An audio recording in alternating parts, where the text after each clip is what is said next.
Potong juga dikenal dengan nama Titik sudut atau vertex. Sudut inilah yang menjadi tolak ukur besaran sebuah sudut. Sehingga pengukuran sudut adalah proses menentukan besaran pada daerah sudut atau ukuran sudut. Jadi tadi kan pengukuran itu adalah ukuran membandingkan kegiatan suatu hal dengan suatu ukuran tertentu. Nah, sedangkan sudut itu adalah daerah yang dibatasi oleh dua garis lurus yang berpotongan di sekitar titik potongnya. Nah, titik potongnya ini disebut titik sudut. Ya, kecil. Jadi ini kan dua garis berpotongan.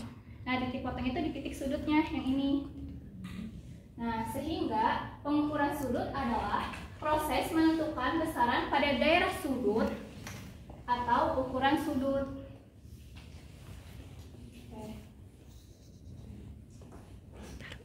Nah, selanjutnya yaitu bagian-bagian sudut. Boleh dibaca yang nomor satunya?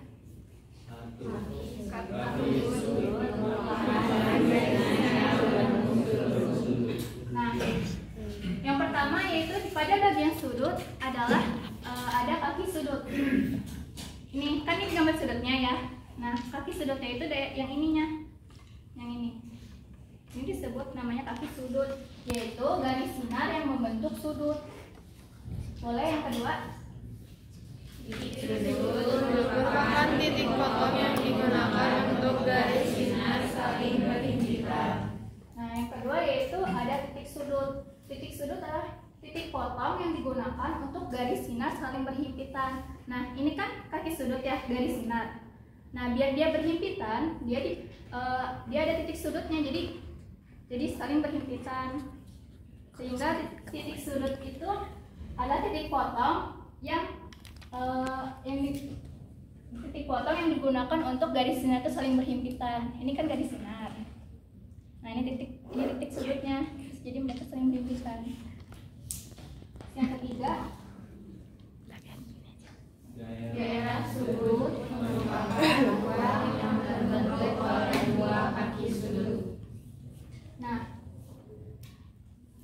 ini kan kaki sudut, ini kaki sudut ya tadi. Berarti tadi kan daerah sudut merupakan ruang yang terbentuk oleh dua kaki sudut. Nah, berarti daerah sudutnya ada di antara kaki sudut yang ini dan kaki sudut yang ini. Berarti yang ini namanya, yang di dalam ini namanya daerah sudut untuk menentukan ukuran sudutnya.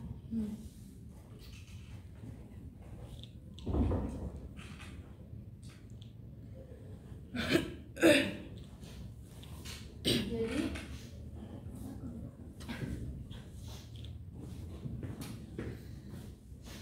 biar lebih paham lagi, kita bahas.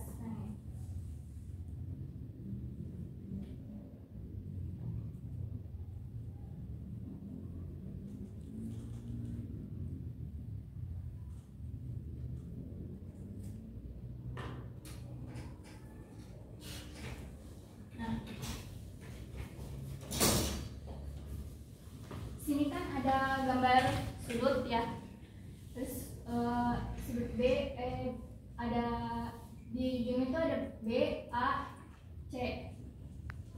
Nah, sudut ini itu tadi kan udah dijelasin ya, terbentuk oleh kaki sudut, daerah sudut, dan titik sudut. Nah, kakak mau tahu nih, kan tadi udah dijelasin oleh Linda. Coba sebutin mana sih yang kaki sudutnya? Kaki sudut A, B sama AC. Oke. Kita beda. B atau B.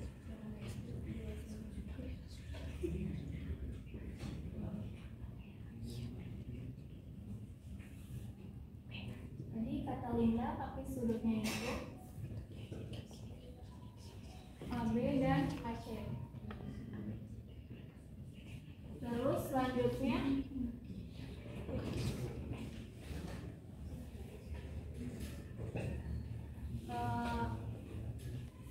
Rahel.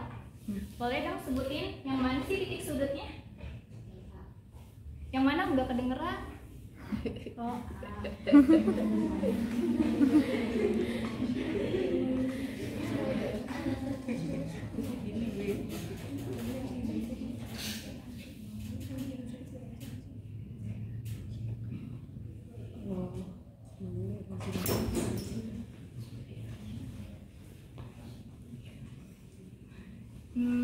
Nayara. Kalau daerah sudutnya yang mana? Itu yang di dalam BAC, di daerah yang ada tanah itu.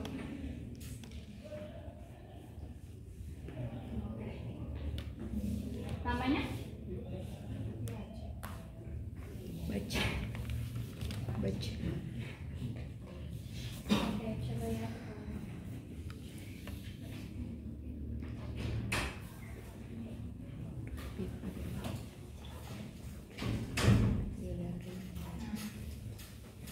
Coba ya, kita sudut di atas memiliki satu buah titik sudut, yaitu A.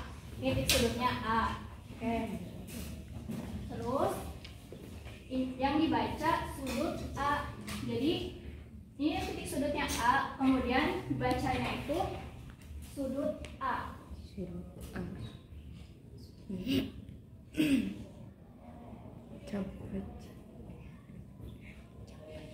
Coba diulangi lagi, dibacanya apa? Sudut A.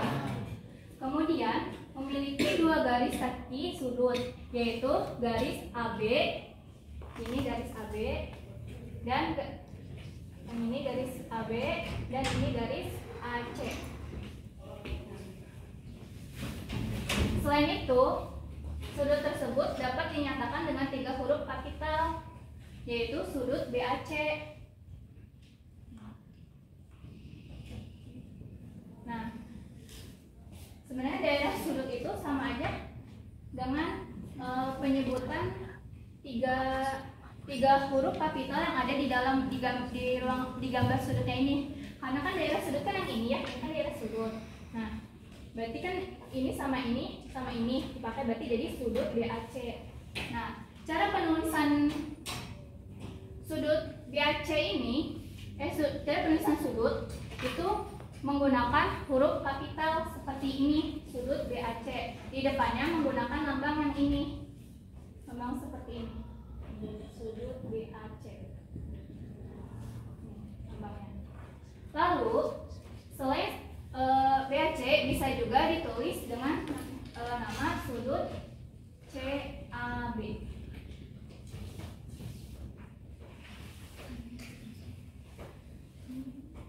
Terus kemudian sudut ini juga dapat dinyatakan dengan huruf Yunani seperti sudut, maaf ya itu ada yang hilang.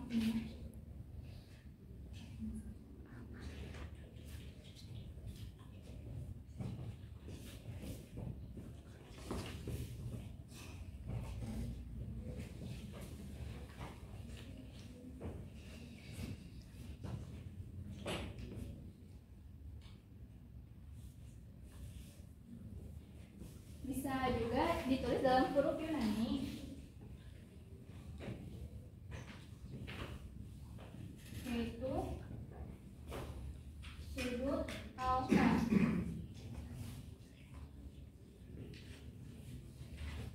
Selanjutnya, sekarang kita akan masuk ke materi sampel, itu jenis-jenis sudut.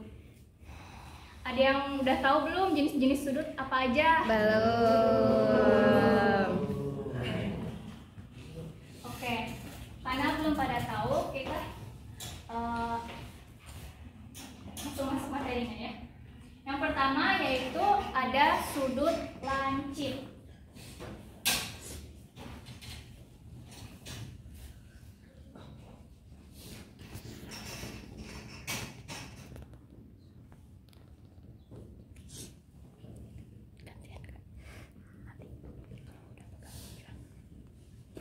Sudut lancip itu sudut yang memiliki besaran tidak lebih dari 90 derajat. Berarti lebih tepatnya si sudut lancip ini itu ukurannya kurang dari 90 derajat. Nah, kurang dari 90 derajat berarti besarannya antara 0 sampai 89 derajat. Gambar sudut lancip itu seperti ini, yang di TV lebih bagus. Ini sudut lancip. Besarannya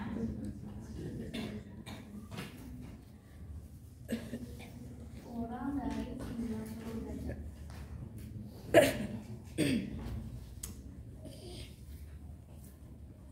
Nah, yang kedua yaitu ada sudut siku-siku.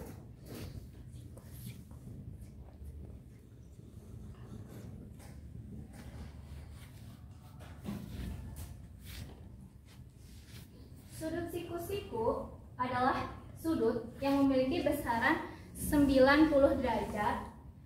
Besaran yang tepat dihasilkan dari dua garis lurus yang saling berpotongan atau bertemu. Nah, kalau sudut siku-siku ini, dia itu besarannya tepat 90 derajat, jadi nggak kurang nggak lebih, ya tepat 90 derajat.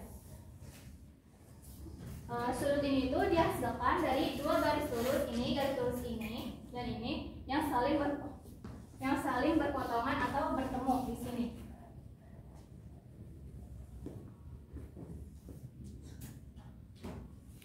Kemudian sudut tumpul.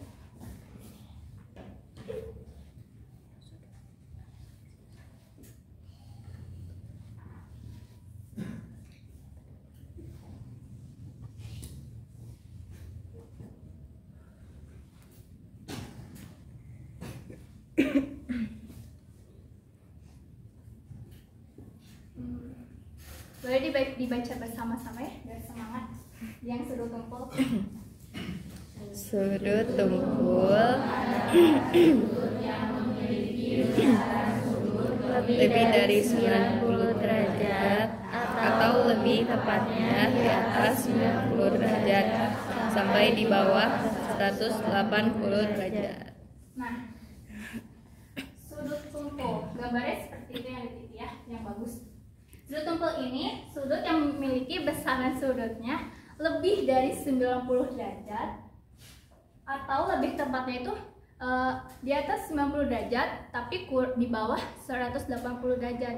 Jadi antara 91 sampai 179 derajat.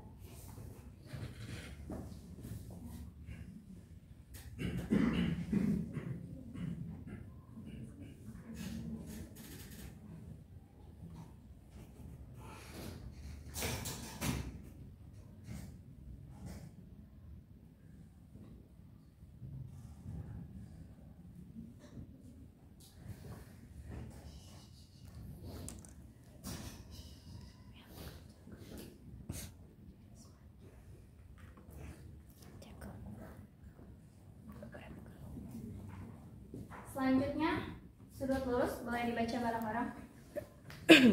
Sudut lurus adalah sudut yang memiliki besaran sudut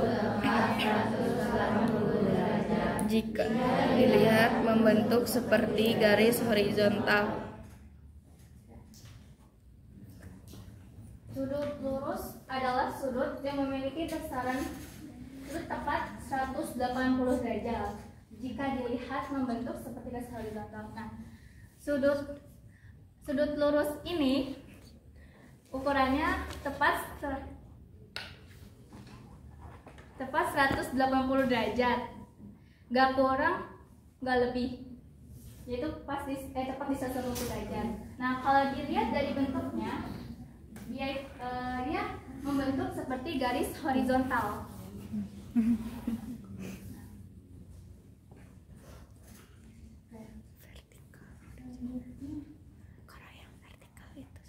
Kalau selanjutnya itu Ibu mau nanya ya,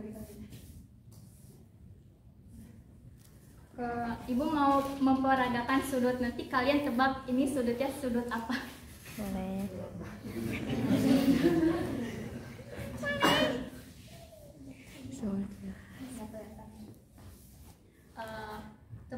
Ini sudut apa? Tumpul. Kalau ini?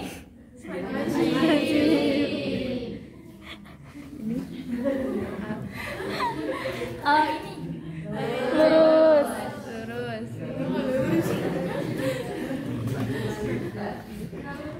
Kalau ini? Siku-si tumpul.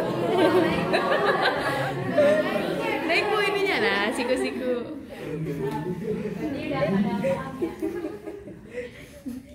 Kalau misalnya bentuk papan tulis ini nih, gini. Siku-siku. Siku-siku. Kalau misalnya Laptop ini. laptopnya kalau di setengah terbuka ya, ini bentuk sudutnya apa? Lancip. Udah pintar ya.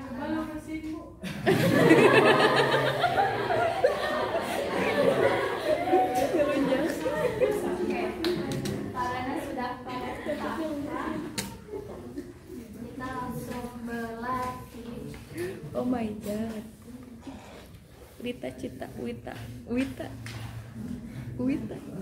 Oh. Mana? Ini tuh nomor satu, yang ada gambarnya nomor 1, yang tulisannya pendek nomor 2 ya. Lupa dikasih nomor. Wita Cita Vita Gita Mita dan Dita. Dita Mita ini namanya. Sekarang yang nomor 1 kita kerjain bareng-bareng, nanti yang kedua yang mau maju ke depan nanti dapat hadiah. Woi. Yeay.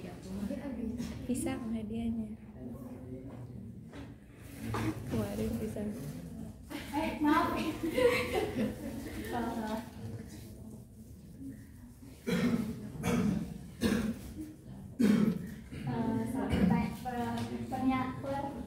Pertanyaannya, perhatikan gambar di samping garis yang membentuk sudut ABC ya. Sudut MNO. ABC ada.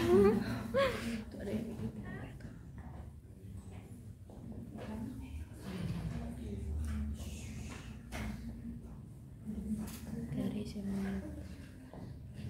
Lita duduk berada di paling depan. Ini kasih Lita nanti. Tidak bisa membayangkan ini si Lita. Cita duduk setelah dua orang wanita. Nah, garis yang membentuk sudut ABC adalah penulisan yang benar ini ya. Kira-kira garis apa aja sih yang membentuk sudut ABC ini?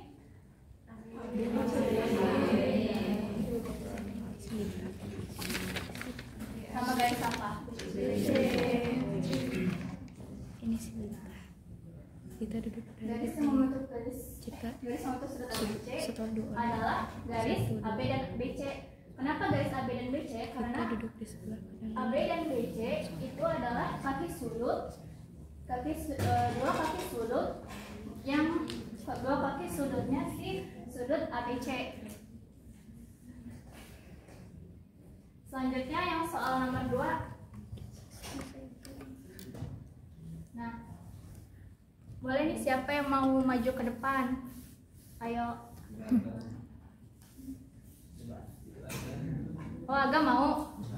Ayo maju.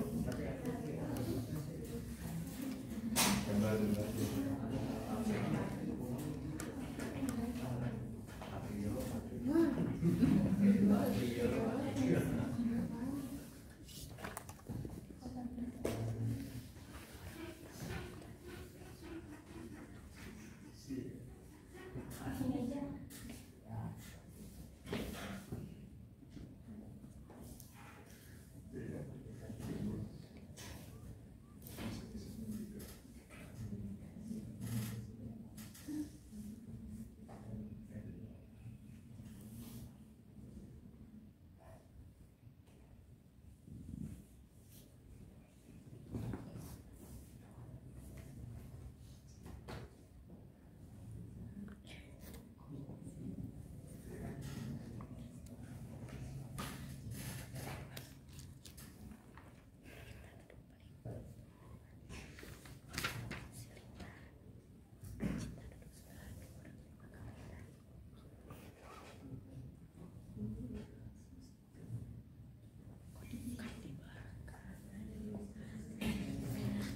di atas sama di bawah?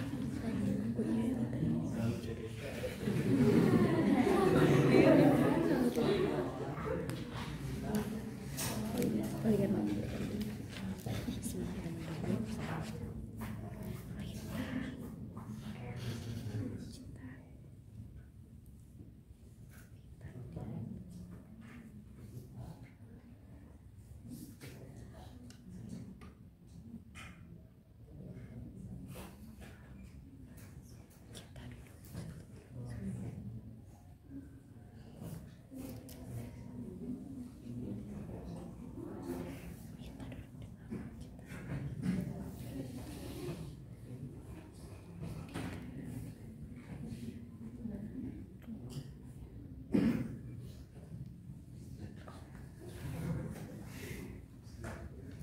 Dan yakin.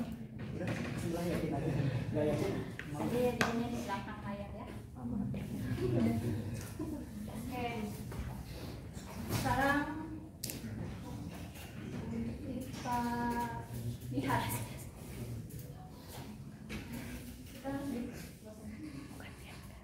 Pertama itu soalnya Lita, Cita, Vita, Gita, Mita, dan Dita sedang mengaji di majelis taklim. Nah, posisi duduk mereka ialah yang pertama, Lita duduk berada paling depan. Ini Lita ya.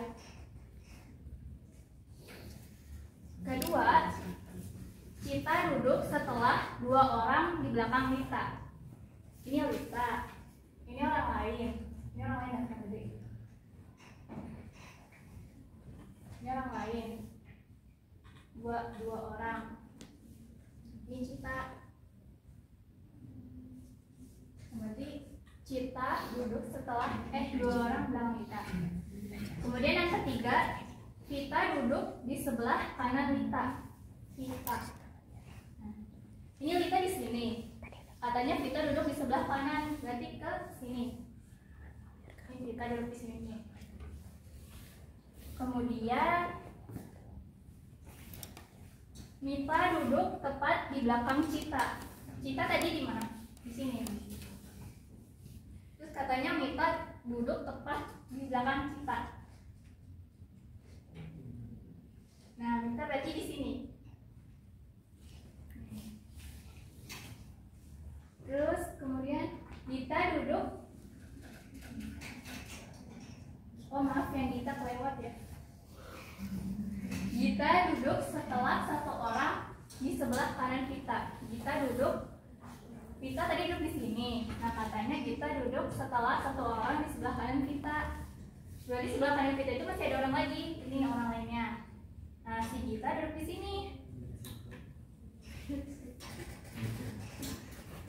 Kemudian tadi udah sampai Vita ya. Gita duduk setelah dua orang di belakang Vita. Ini Mita di sini.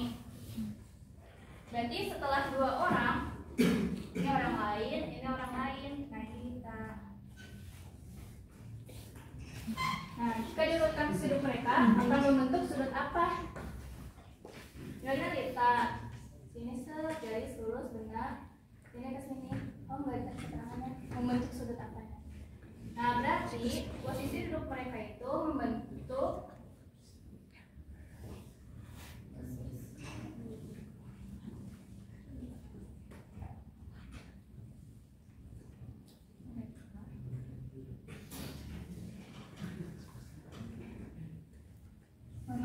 sudut siko. Benar.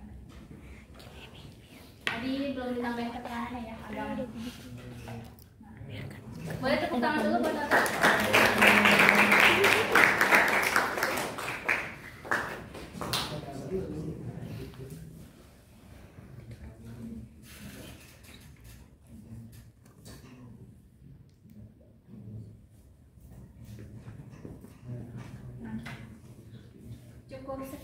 Sekian penjelasan dari Kabila. Selanjutnya akan ada materi yang lebih wow lagi yang akan disampaikan oleh kami kepada kami. Silakan.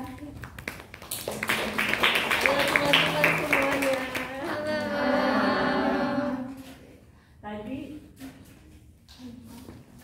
Tadi udah dijelaskan tentang pengertian sudut sama macam-macam sudutnya ya. Tapi yang diketahui besar sudutnya berapa derajat, yang pastinya cuma siku-siku sama loeus. Kan kalau lancip sama tumpul cuma diketahui kalau lancip di atas di bawah 90 derajat, kalau tumpul di atas 90 derajat. Nah, untuk tahu pastinya berapa derajat, lalu diukur pakai alat yang namanya busur derajat. Pada punya nggak? Punya dong. Ada. Coba tunjukin. Bisa di bawah.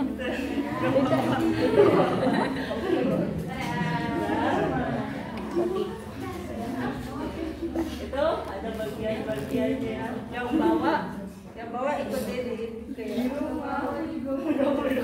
ada yang bawa.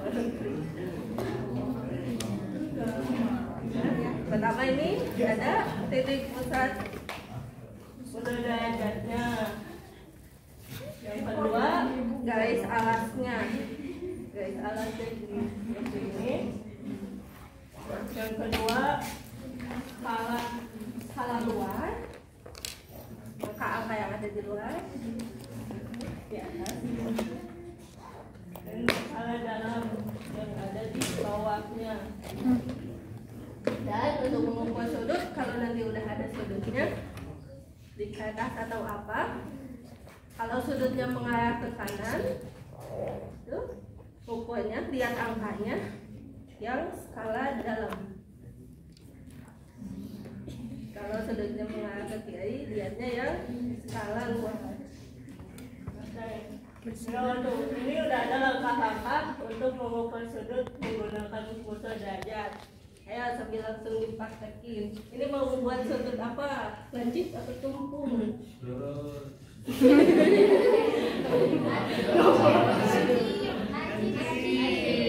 Mau berapa derajat? Terserah aku aja nih. 80.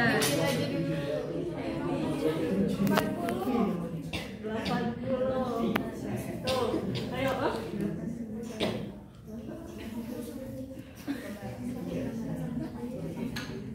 8-9 derajat.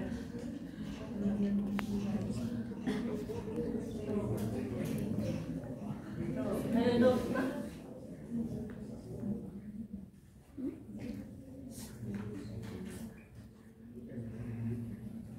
Yo, itu langkah-langkah mengukur sudut menggunakan busur derajatnya. Yang baca sama-sama ya. Yang pertama, titik pusat busur derajat pada titik sudut.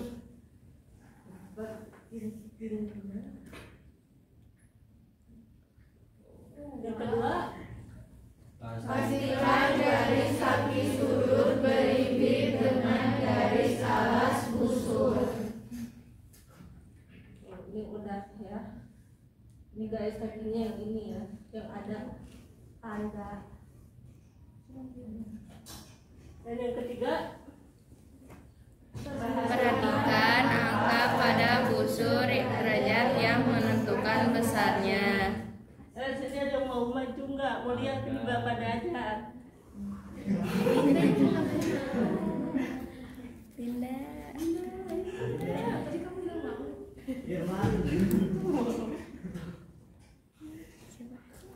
Tunjuk. Ayo, ini.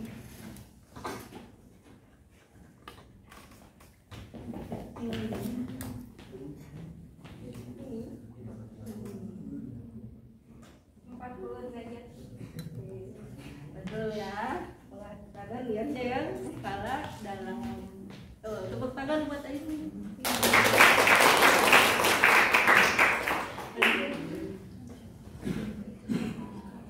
Dalam kehidupan sehari-hari ada buat pengukuran sudut pada jam. Ini udah ada jamnya juga. Ayo baca bareng-bareng semuanya.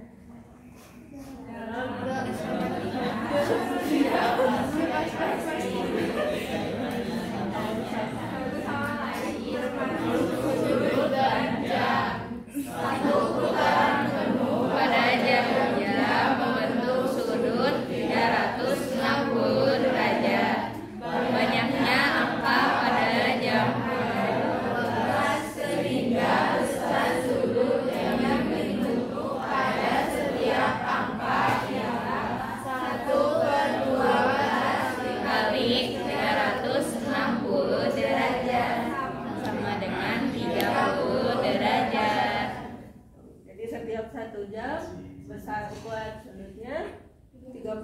derajat ya. Kalau sekarang ini bentuk sudut apa jenisnya? Jadi besarnya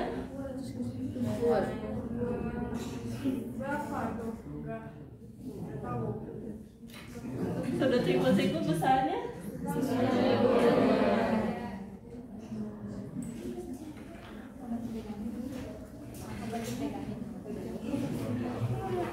nah, ini sudut apa?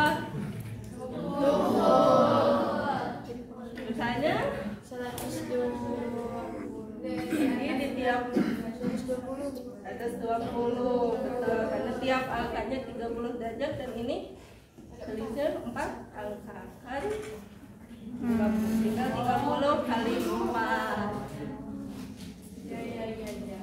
terakhir ini angkanya di 6 nih ini sudut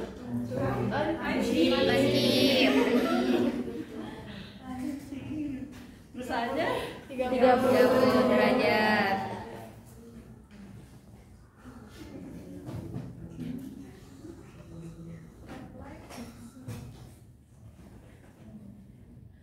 Tadi pengukuran sudut pada jam, sekarang pada bangun datar. Udah pernah dipelajari juga di materi sebelumnya ya, di bangun datar. Yuk baca sama-sama lagi. Yang pertama, Jumlah sudut dalam bangun datar segitiga yang memiliki tiga sisi antara tiga sudut adalah 180 derajat.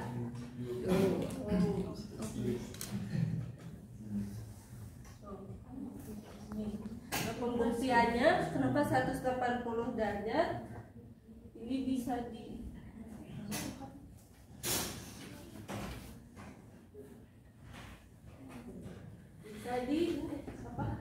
dihapus, dipotong-potong ya di tengah sisinya.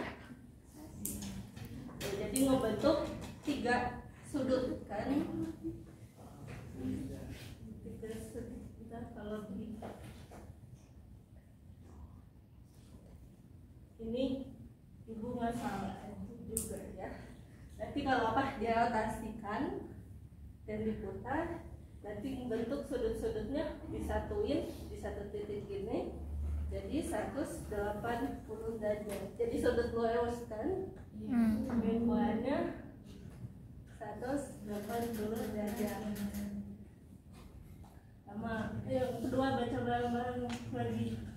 jumlah sudut dalam bangun datar segitiga yang memiliki 4 titik sudut seperti persegi, persegi panjang, trapesium, jajar pinggang, belah ketupat, dan layang-layang adalah 360 derajat.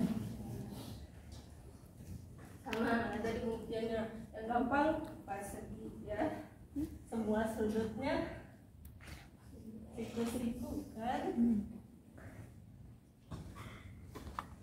Siku-siku tadi berapa derajat? 90 derajat. Jadi ini ada 4 angka 90 dikali 4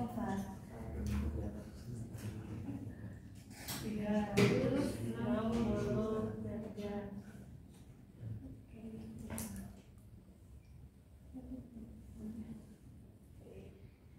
Ayo sekarang latihan soalnya ya.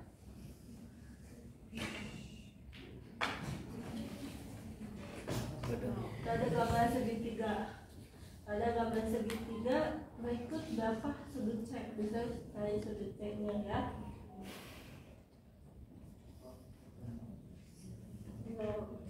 Ini yang pertama ibu yang kerjain, nanti yang kedua bisa.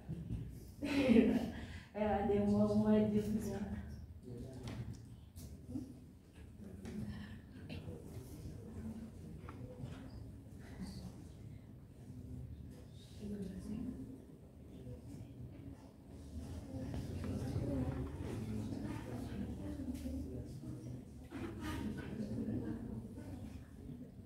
Tadi total sudut pada segitiga berapa derajat? 180.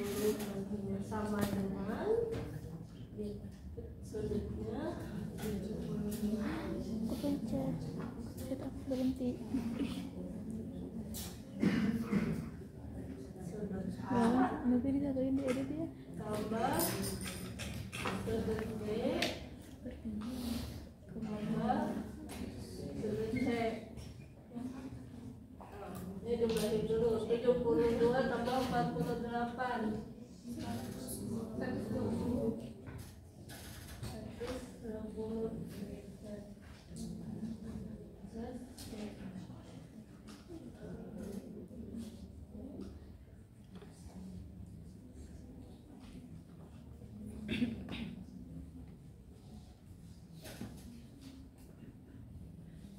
awas dikurang 120 ya.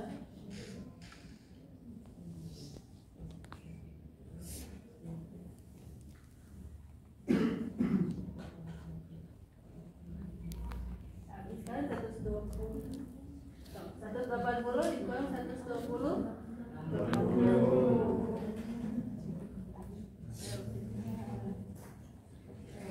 dapat ya, berarti ukuran sudut C 60 derajat. Oke, sekarang ada yang mau ke depan gak nih? Kerjain. Ya.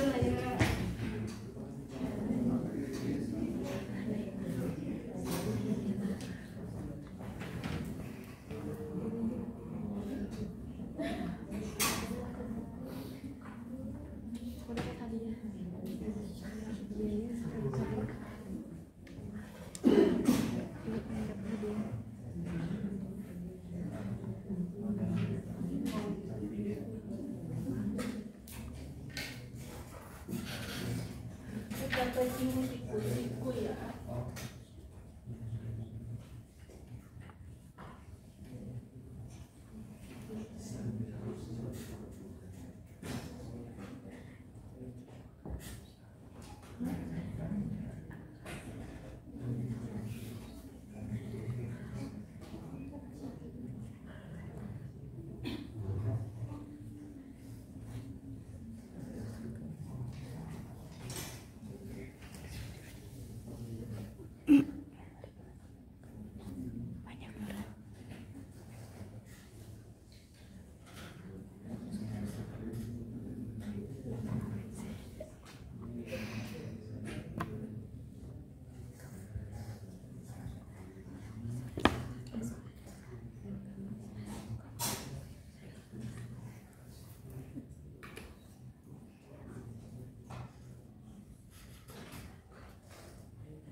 Oh betul ya, tepuk tangan.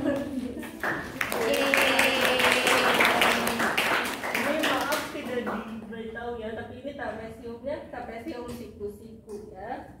Jadi kedua sudut ini siku-siku dan udah diketahui berapa ukurannya. 90 derajat.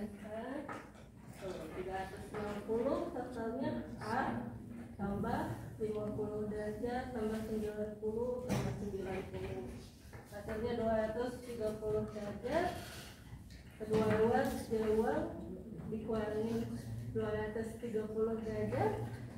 Jadi A sama dengan 130 derajat. Terima kasih. Terakhir tadi tentang 1000 derajat. Ada 2 orang lagi, ayo maju. Satu lagi, ada yang mau nggak? Mau lihat? Ini sebutnya. Maju untuk menyebutkan, memperlihatkan apa gambar ini, nanti kasih tahu ke teman-teman. Laki-laki nanti ditulis namanya, sama kasih tahu ini jenis-jenisnya apa, sama bapak aja. Dua-duanya nggak ada yang mau lagi. Ayo, yang lain.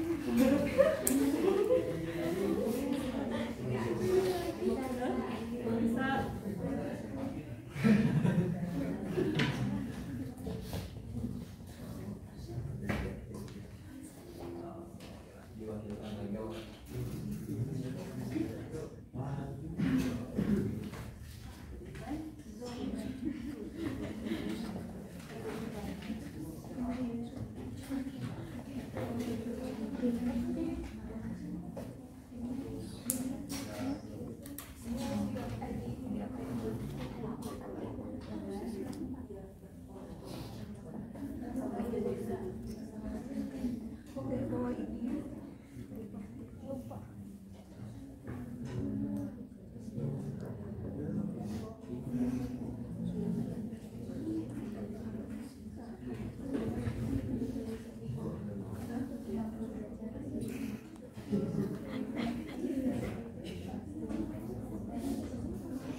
Alhamdulillah sudah selesai ya tentang materi pengumpulan sudut semuanya, dari pengertian jenis-jenis, cara mengumpul pakai buku derajatnya, sudut pada jam, yang itu kalau di bangun datar bentuknya lingkaran kan, dan pada bangun datar. Oke, sekian yang dapat saya sampaikan. Terima kasih. Akan dilanjutkan oleh Hafizah.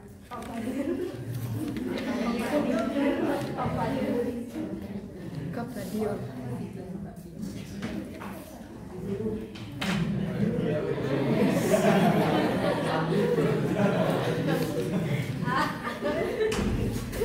Halo anak-anak.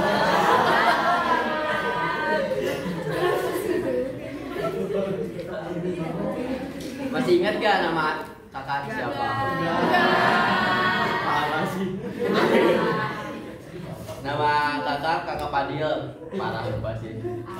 Padil parah.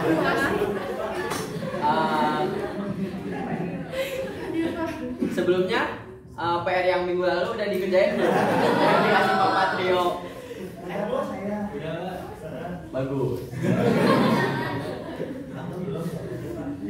Sekarang kita akan Bapak akan menjelaskan tentang pengertian pengukuran waktu.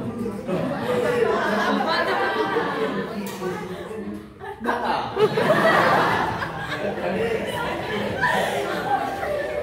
Pengertian pengukuran waktu. Gimana bareng-bareng dong? 1, 2, 3.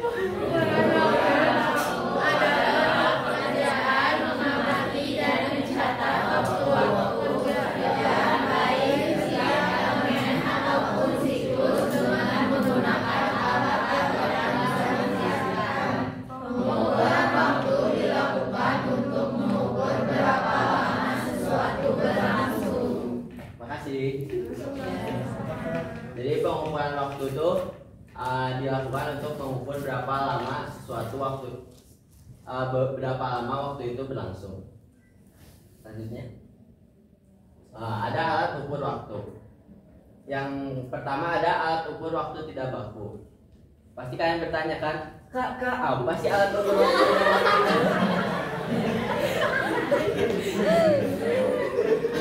Alat ukur waktu tidak baku itu adalah alat ukur di mana digunakannya itu bakal berbeda-beda, jadi akan menghasilkan waktu yang tidak pasti. Yang pertama ada jam pasir. Pasti kalian bertanya, kakak kenapa sih jam pasir itu tidak baku? Karena perbedaan jam pasir, perbedaan gravitasi akan menghasilkan waktu yang berbeda-beda, jadi tidak pasti. Yang kedua ada jam matahari. Karena kalau melihat jam matahari akan menghasilkan waktu yang berbeda pendapat. Coba lihat matahari. Kelihatan. Yang kedua ada alat ukur waktu yang baku. Alat ukur waktu yang baku adalah alat ukur yang menghasilkan waktu yang tepat, tetap, dan pasti. Yang pertama ada jam analog, yang kedua ada jam digital, dan yang ketiga ada stopwatch.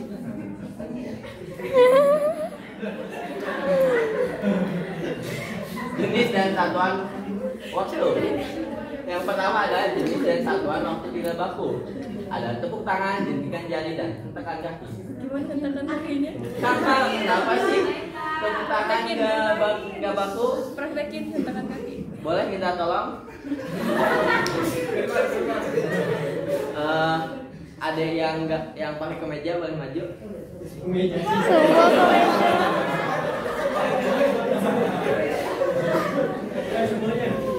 Boleh minta tolong satu maju, ada yang ganteng.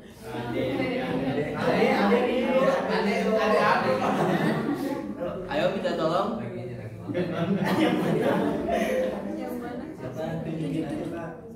Ada yang pakai baju hitam.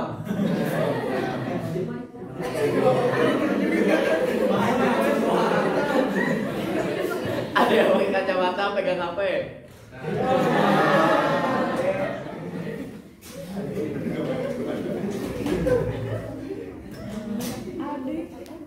Sama satu lagi, ada yang pakai kerudung, pakai kacamata.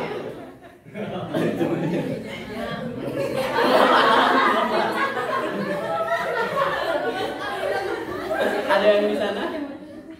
Minta tolong. Yang ini? Perkenalkan dulu, namanya siapa?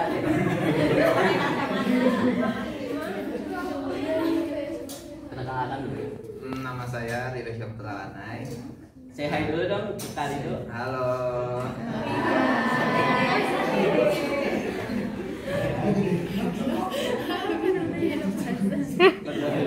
Namanya siapa?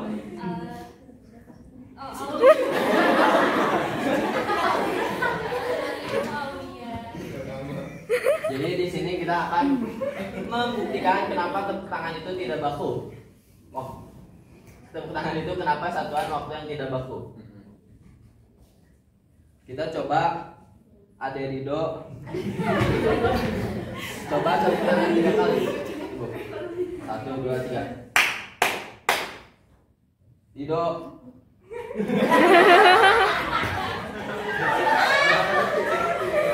Rido, tepuk tangan 3 kali. 2 detik lebih 02. Sekarang Ade Aul tepuk tangan. 1, 2, 3. Ade Aul membutuhkan waktu 1 detik.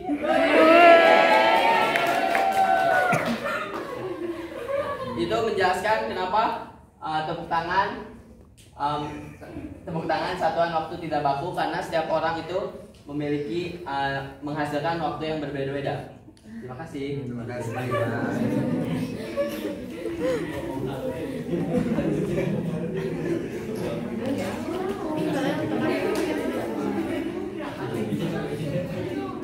Jenis dan satuan waktu yang baku. Jenis dan satuan waktu yang baku itu ada detik. Karena detik itu dimanapun pasti bakal sama. 1 detik lamanya bakal selama itu.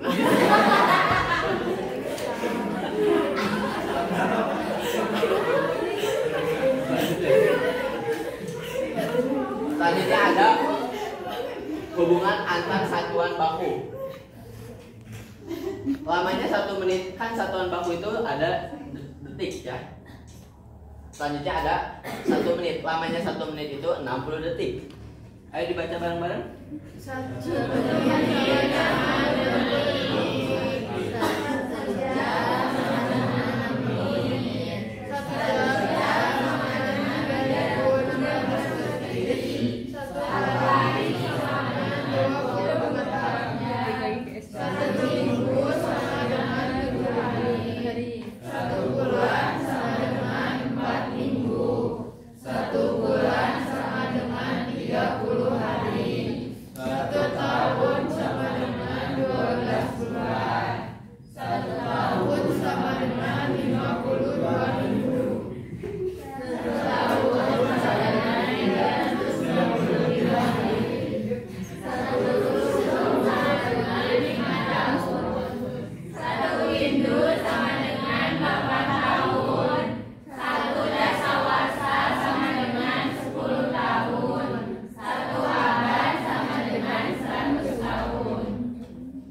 Jadi hubungan antar satuan baku itu banyak.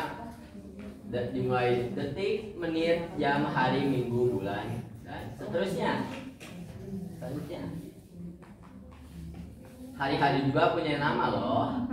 Nama-nama hari. Baca. Rabu, Kamis, Jumat, Sabtu, Minggu itu nama-nama hari. Bulan-bulan juga punya nama loh. Ayo baca bareng-bareng.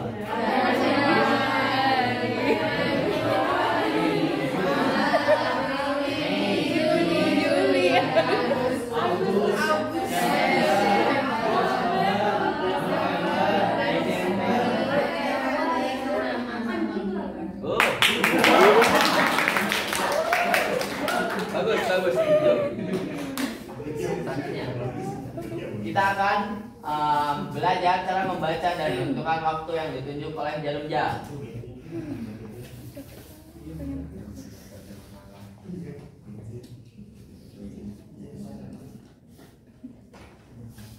Kelihatan gak semuanya? Kelihatan?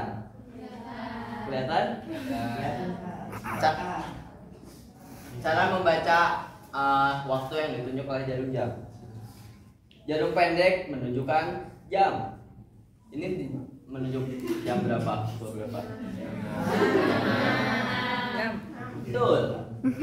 Jarum panjang menunjukkan menit. Jarum panjang di sini menunjukkan menunjukkan angka 12. Berarti itu menit. Berarti ini jam 6 tepat. Jarum panjang akan melaju setiap satu angka ada setiap 5 menit. Kalau menunjuk ke angka 1 berarti lebih 5 menit. Kalau menunjuk ke angka 2 berarti lebih 10. Kalau menunjuk ke angka 4 20. Kalau menunjuk ke angka 3 15. Kalau menunjuk ke angka 7 13. Kalau menunjuk ke angka 5 25. Kalau menunjuk ke angka 10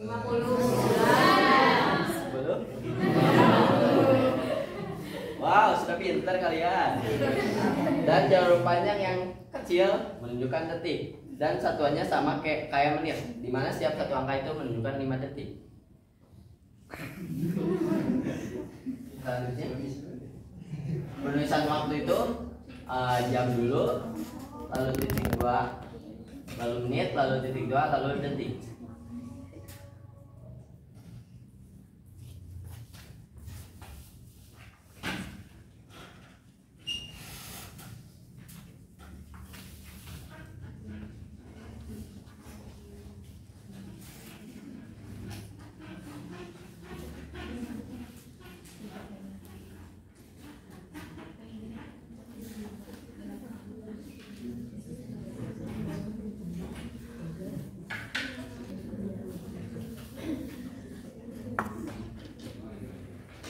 Mari kita lihat menunjukkan pukul berapa sih gambar jam di bawah ini.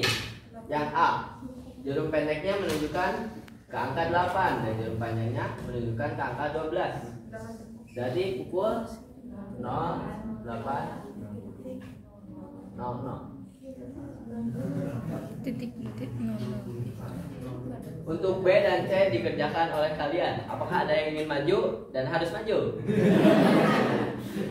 Silakan, ada di sana. Yang cowoknya ada yang mau maju? Silakan, kakak yang pakai kacamatanya baru dilepas.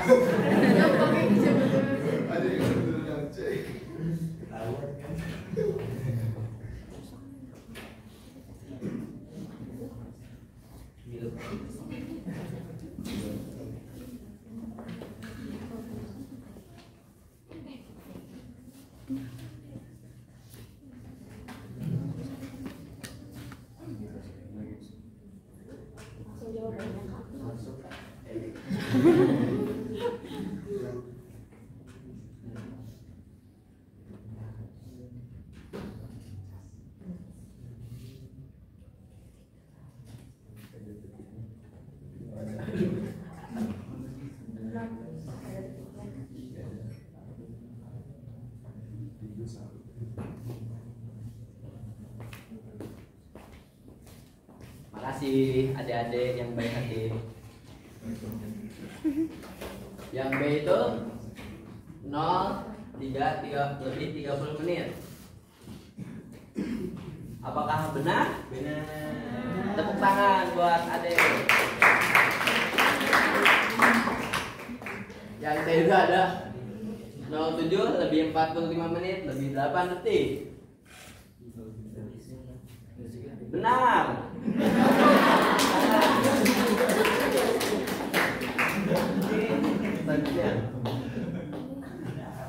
Kita masuk ke operasi hitung satuan waktu. Cara mengoperasikan hitungan waktu adalah dengan mengoperasikan detik dengan detik, menit dengan menit, jam dengan jam, itu seterusnya.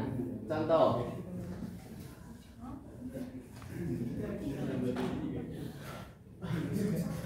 potong isi.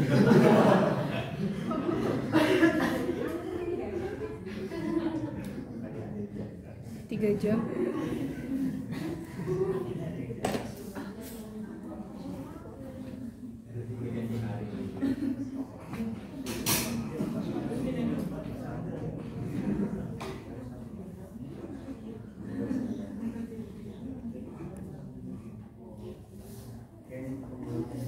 Cara mengoperasikannya itu berarti kan detik dioperasikan dengan detik lagi, berarti 40 ditambah 10 berapa?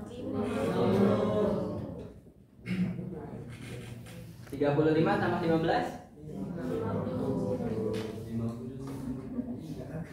7 tambah 6? 3. Salah. Kan ngetes kalian ya? 13.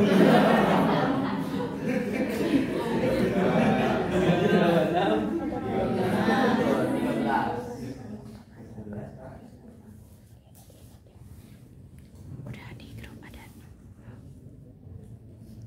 Apakah kalian mengerti? Apakah kalian masih terheran-heran dan terbingung-bingung? Bingung di mananya? Apakah ada yang masih bingung?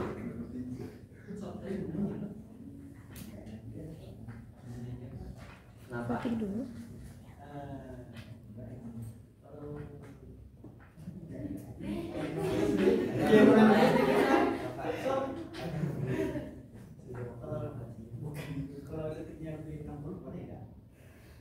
Kalau detiknya lebih 60 tuh jadi 1 ke menit.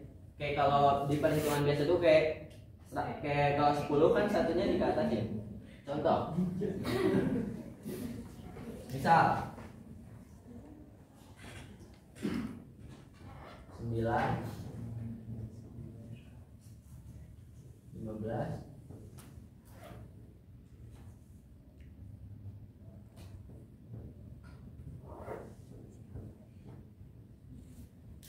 kan ini kalau detiknya dijumlahkan 65 kan 60 detik itu 1 menit, berarti satunya ke sini sisa 5 kan, jadi satunya masuk menit, jadi 15 tambah 10 tambah 1.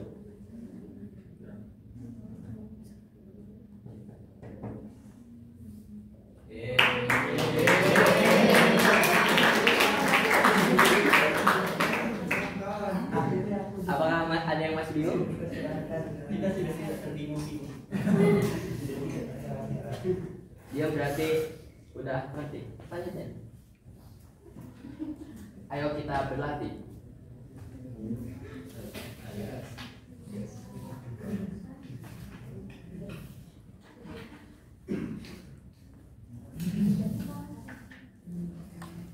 Jarak antara azan maghrib dan azan isya 63 menit.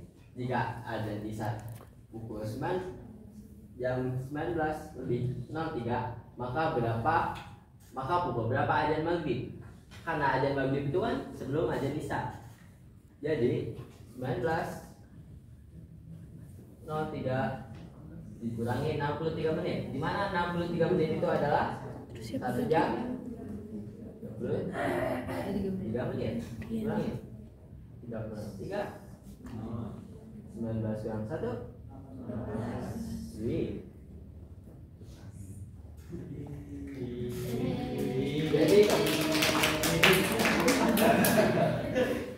jadi azan maghrib itu pukul jam 18.00.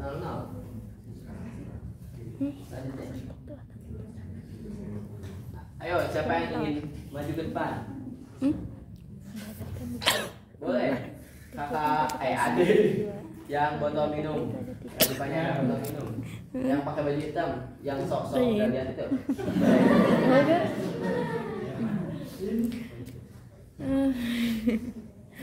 Kenapa itu di sananya titik 1 tapi di sana titik 2? Kata Najwa.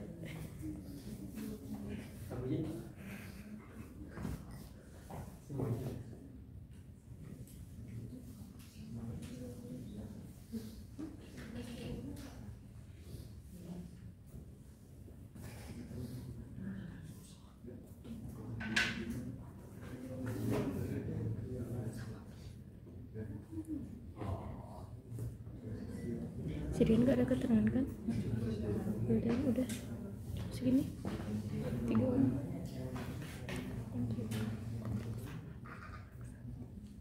Hah?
Nggak ada Pak, ada deh.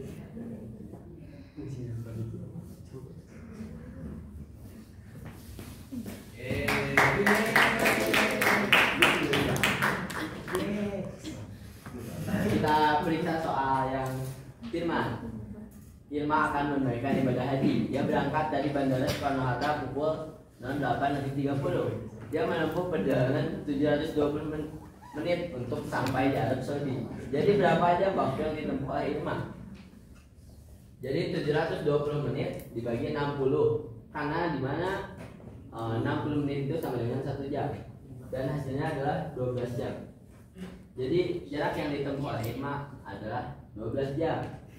Jadi jawaban Firman betul. Tepuk tangan buat Firman.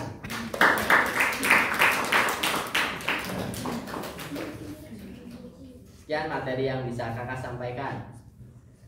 Terima kasih. Sama.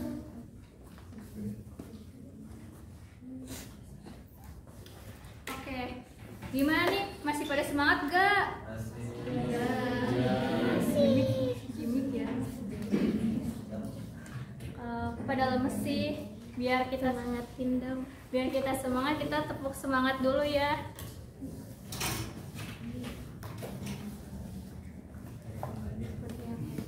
Masih ingat gak tepuk semangatnya? Ya. Oke, dipimpin oleh Kak Fadil. Mana Kak? Tepuk semangat. Semangat.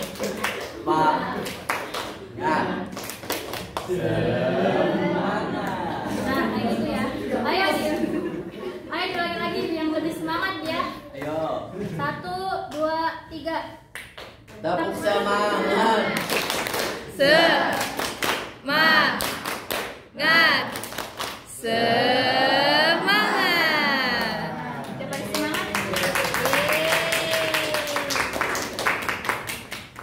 Karena udah pada semangat, sekarang kita akan mengerjakan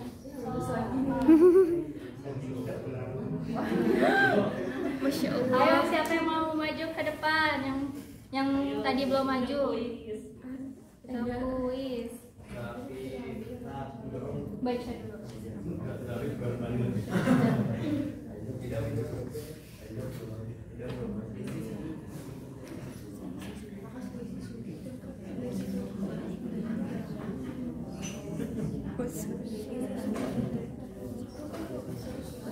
Derajat semuanya itu teh.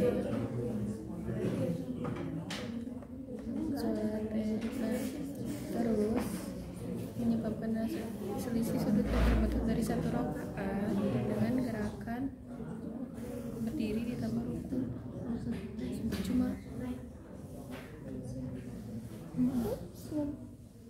Ayo, siapa yang mau maju? satu rakaat dulu atau cuma emang berdiri atau cuma berdiri sama ruku doang?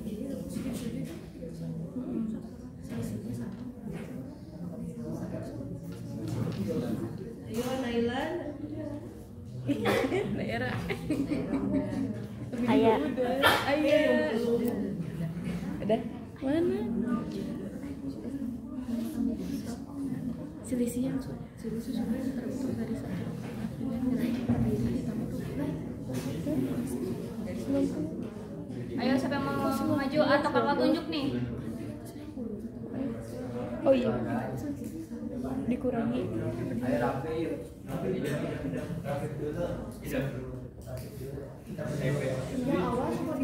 Ayo 2.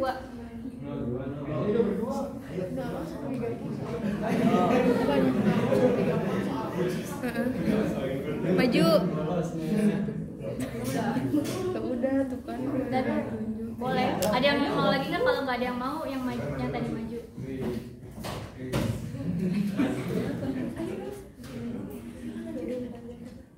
Oh, Yolanda, boleh.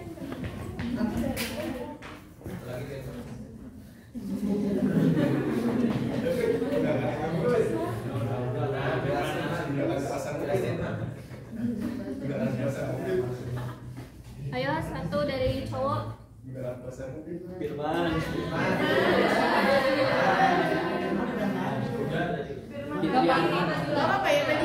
Kalau nggak ada yang mau, Gak apa-apa kan Firman maju lagi?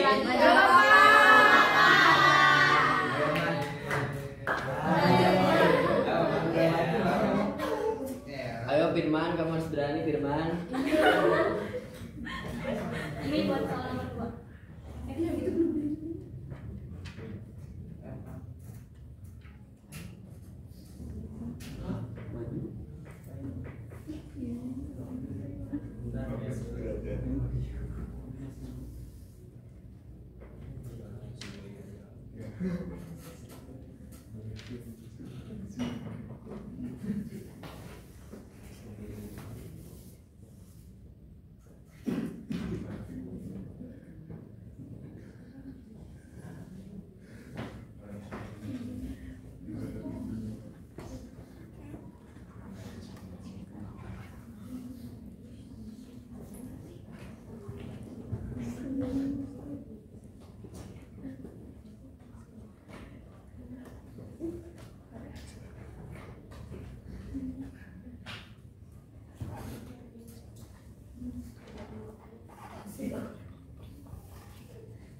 buat Yolanda sama Firman.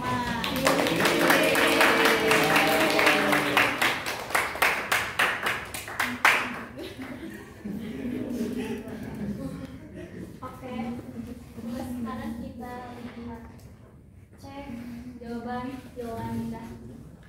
Diketahui sudut satu rakaat itu kan 360 derajat. Sudut gerakan berdiri ditambah ruku sama dengan 180 derajat ditambah 90 derajat sama dengan 270 derajat. Yang ditanyakan selisih antara sudut satu rakaat dengan gerakan berdiri ditambah ruku. Selisih itu kan berarti dikurangi. Sudut satu rakaat 360 derajat dikurangi sudut gerakan berdiri ditambah ruku, yaitu 180 ditambah 90 derajat. 360 dikurang 270 derajat 90 derajat. Benar. Tepuk tangan buat Yolanda. Dia akan mulai.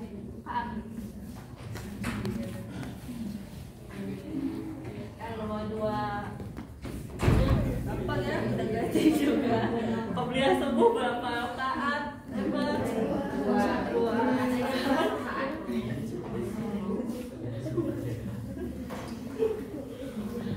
Paling minimal dua.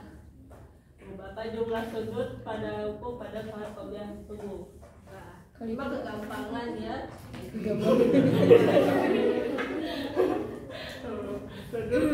Yang berbentuk pada ruku 90 derajat dan ada 2 rakaat. Jadi 2 kali ruku 90 dikali 2 180. Benar ya?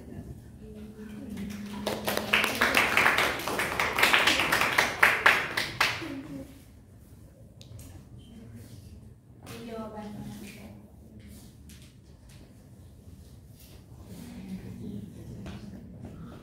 Ada enggak ada.